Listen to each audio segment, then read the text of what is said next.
Good morning, America. I'm Charles Gibson. I'm Diane Sawyer, and it's Tuesday, September 11th, 2001. It is lunchtime in London, 5 a.m. in Los Angeles, and 8 a.m. here in New York, live from the CNN Financial News headquarters. It is beautiful outside, perfect September day with lots of sunshine. Oh, would you look at Washington, huh? I'm going outside today. Other than that, it's kind of quiet around the country. We like quiet. It's quiet. It's too quiet. Number 2. Yeah. This just in, you were looking at obviously a very disturbing live shot there. That is the World Trade Center. La espera de mayores informaciones, saber qué fue lo que ocurrió, cómo fue que Apparently, a plane has crashed into the World Trade Center in New York. 現在私、貿易センタービルから1キロほど北にあります国連本部の It does not appear that there's any kind of an effort up there yet. Now remember, oh my God. Oh my God. That looks like a second plane. I did not see a plane go in. That just exploded. We just saw another plane coming in from the side. You did. That was out of absolute. Yes, and that's the second explosion. You could see the plane come in just from the right-hand side of the screen. So this looks like it is some sort of a concerted effort to attack the World Trade Center that is underway.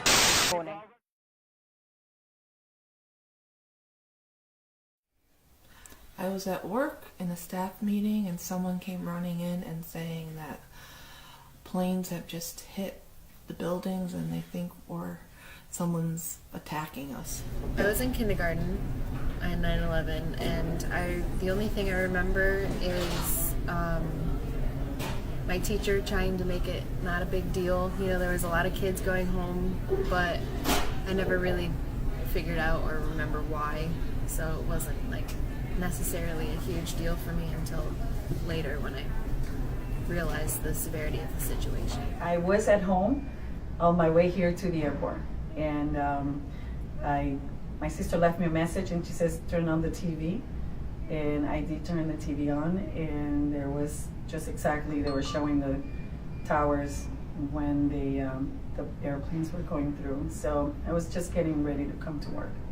I was at work. I worked up by the airport, and the girl outside my office, marketing assistant, she said she was online and she saw that a plane had crashed into one of the trade centers, one of the towers. At first, I didn't think anything of it. I thought maybe it was just a low-flying plane, got lost in the clouds, and it was an accident that just happened. Then a little while later, she said another plane hit the other tower, and that's when I knew something was wrong. Something was, going on. So we all went up to a conference room on the second floor where we had the only TV in the building, and we turned it on, and we could see the smoke, black smoke coming from the Twin Towers, and we were glued to the TV and nobody was saying anything. And then the one thing that I really remember is when the one tower that fell with the big antenna on the top, when that one went down, just the way the antenna was going back and forth and the way the whole thing collapsed was just unbelievable.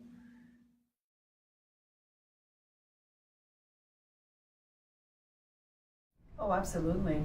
I think it impacted everyone, but yeah, personally, financially things turned for the worse. We had two pay cuts here at our jobs, and at the time then, yes, because my sister was in the military. She got sent as soon as 9/11 happened, and George Bush gave the okay that we're gonna go to war. Her unit got activated, but she couldn't deploy for medical reasons at the time, so she got sent to go help with the relief effort in New York. I was small, I was young, I didn't understand. My sisters are very important to me, so it impacted me that way. Now, with my current job and what I do for a living, we have to have active terrorist training sessions on a regular for situations like this to be prepared. And it just so happens my sister's still in the military, and she also got deployed recently. Oh yeah, then I just didn't want to be away from my kids. Mm-hmm. And I traveled for work, so I was very concerned about that. Very concerned about any of us being in large gatherings. I think, you know, everybody was very aware. And now, is that still affected me? Yeah, I still think about it all the time. You know, one of the things my kids say to me is, I understand now why you always make me hug and kiss you goodbye and say I love you. Because maybe some of those kids didn't, you know. Mm-hmm. So I think the way that we interact changed Mm-hmm. on that day, and we carried that forward. The war on terrorism is something that is very noticeable today, and as you can see, we had the attacks on Paris, even the attacks on Brussels. So I go to Quinnipiac University, and there's 3 students who were studying abroad, and they were in the Brussels airport when the bombs went off.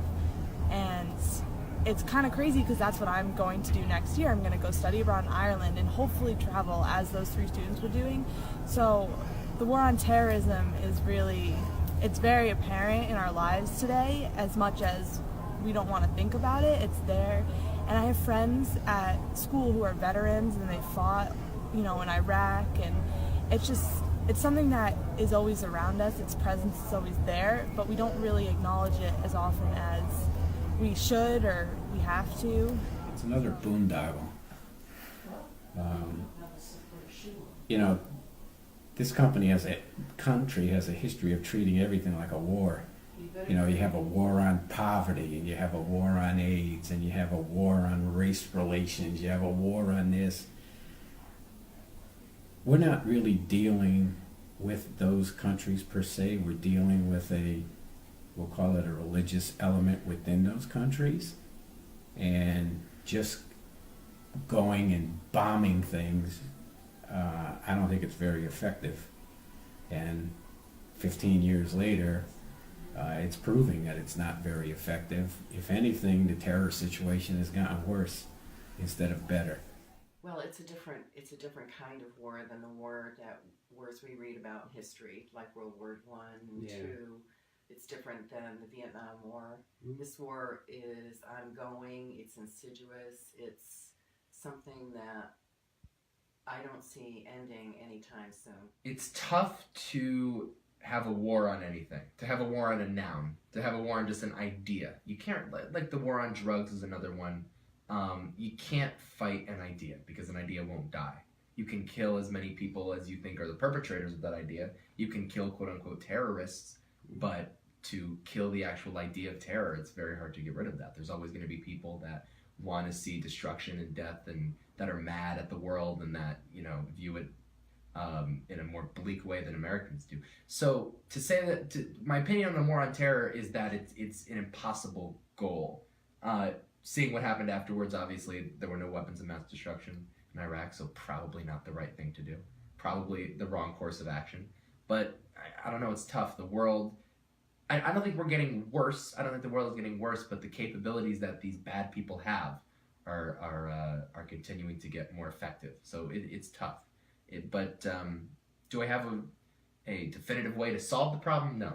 But I do know that the way that it has been going so far is not the ideal way, for sure. I think it'll always definitely be memorialized. There's always going to be remembrance, and there's always going to be like a soft spot with it, kind of like how Pearl Harbor was. As people that went through it and that were more affected by it get older, you know, it won't be as big of a deal because we, you know, the younger generations weren't affected by it as much as the older ones, and we don't really know the severity of how it affected society as a whole until, you know, we saw the changes that it caused. And but I do think that it'll always be remembered. It'll always go down in history as a national tragedy, and how ultimately it brought our country closer and safer. Oh, definitely. I feel 9/11 is one of those moments in American history that it's synonymous with World War II, the assassination of JFK. It's one of those flashbulb memories that if you were alive and you're old enough to remember it, that you remember the exact thing you were doing at that moment. Yeah, we're always going to remember it. It may fade away in the years coming when we have more people being born and they weren't around to witness it, but textbooks, I think new edition of textbooks include 9/11, so I don't think it's going to disappear and fade into memory. Fade into history. It's the most devastating attack that's ever happened on U.S. soil. It is historic. Yeah, it's something that I don't think anybody ever imagined happening. And that's how you know something is historical. It's something that no one could have ever pictured, and it actually happened. It shook our worldview. It's not going to fade to history. No, it'll be like Pearl Harbor. It'll be like, the Columbine shootings are another one more recently of horrible tragedies. It is the most important. It is our lifetime's biggest world event. It's the biggest piece of news we've ever. I think we will 100% always remember it. Many lives were lost that day, and how could you forget something so impactful on American soil?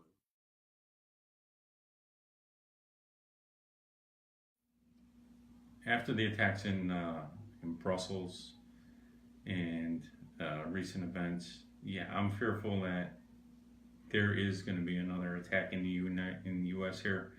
I'm just hoping the government's doing enough to find these people and stop them before they actually do anything, and hopefully they can protect us from another tragic event. Oh, of course, we're probably the main next target, to be honest. I think because of the power we represent around the world, and it's already hitting our other allies. So I feel like sooner or later we will be next. Most likely major cities, but probably not for. Fearful, no, but you always got it in the back of your mind that something may happen. I know from going to England a lot. My wife's from England, and they've been dealing with terrorist attacks for years. And she tells me about certain trains, and I've been with her where trains would just stop, where you just can't go into certain periods of downtown London, certain areas. It's just roped off from cars or so, because they've been doing that for years over there. So she just tells me now we're kind of moving to what the rest of the world has been exposed to. So I have to say I'm fearful. You're always hoping that something like that doesn't happen, and it's a shame that that's just what this world is coming to, and you become numb about those things. But just hope that we don't see anything soon like that again.